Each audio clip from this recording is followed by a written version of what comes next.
Selamat datang di Sekolah TV. Pada kesempatan kali ini kita akan membahas bagaimana cara kerja sistem starter. Cara kerja sistem starter terdiri dari 3 tahap.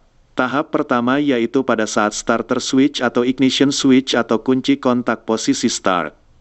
Tahap kedua ketika posisi pinion gear berkaitan penuh dengan ring gear atau flywheel. Dan tahap ketiga pada saat starter switch atau ignition switch atau kunci kontak posisi on. Sekarang mari kita lihat lebih detail bagaimana cara kerja sistem starter. Pada saat posisi kunci kontak start. Pertama, arus dari baterai mengalir menuju ke terminal 50 lalu ke hold-in coil kemudian mengalir ke massa. Dan kedua, arus dari baterai mengalir menuju ke terminal 50 lalu ke pull-in coil menuju field coil kemudian ke armatur dan ke massa. Pada saat ini hold-in coil dan pull-in coil membentuk gaya magnet dengan arah yang sama, maka menyebabkan kontak plate bergerak ke arah menutup main switch menghubungkan terminal 30 dan terminal C, sehingga drive lever bergerak menggeser starter clutch dan pinion gear berkaitan dengan ring gear atau flywheel. Selain itu, arus yang mengalir ke field coil pada saat ini relatif kecil. Maka armatur berputar lambat yang memungkinkan pinion gear dan ring gear atau flywheel berkaitan dengan lembut. Selanjutnya pada saat pinion gear berkaitan penuh dengan ring gear atau flywheel. Arus dari baterai mengalir ke terminal 50 lalu ke hold-in coil kemudian ke massa.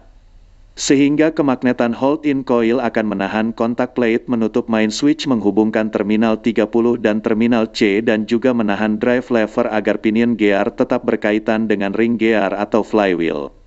Selain itu, arus dari baterai mengalir ke main switch yang menghubungkan terminal 30, kontak plate dan terminal C, lalu mengalir ke field coil kemudian ke armatur dan ke massa.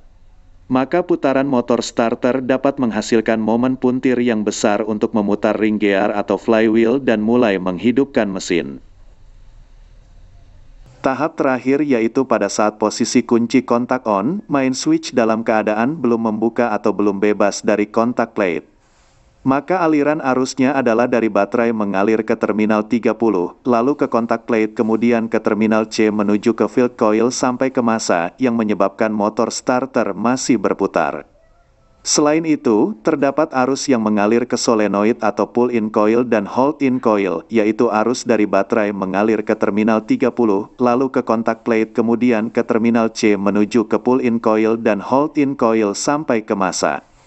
Karena arus pull-in coil dan hold-in coil berlawanan, maka arah gaya magnet yang dihasilkan juga berlawanan, sehingga kedua gaya magnet akan saling meniadakan.